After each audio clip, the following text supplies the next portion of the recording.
Dalam pameran Pekan Pustaka di Perpustakaan Masjid Agung Palembang, sebanyak 200 koleksi sejarah dan budaya Palembang, serta puluhan koleksi pustaka dan manuskrip kuno ditampilkan termasuk Al-Quran tertua yang berusia kurang lebih 200 tahun pun dipamerkan.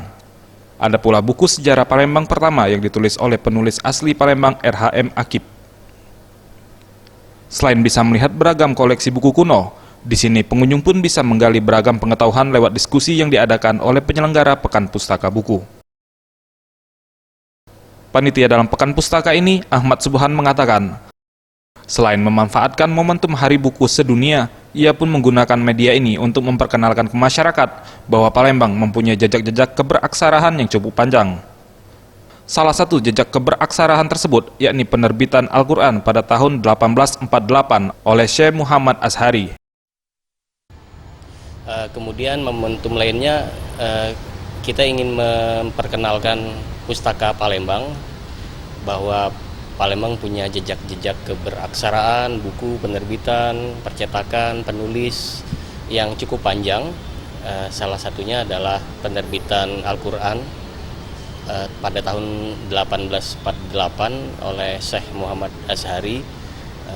Selain itu tentu saja ada banyak lagi jejak pustaka di Palembang itu yang ingin kita publikasikan gitu ya.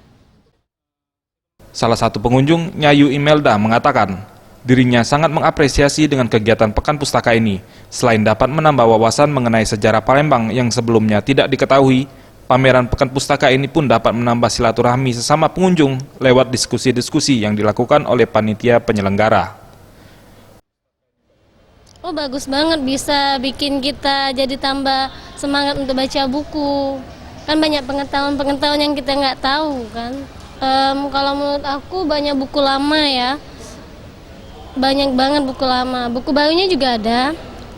Tapi kayaknya buku barunya sedikit. Banyak buku lama. Tapi walaupun buku lama banyak, tapi banyak banget wawasan juga kita dapat. Pekan Pustaka yang berada di lantai 3 Perpustakaan Masjid Agung Palembang ini berlangsung dari tanggal 21 hingga 28 April 2019.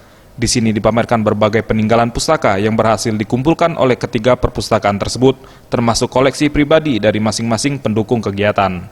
Tim Liputan, Sriwijaya TV.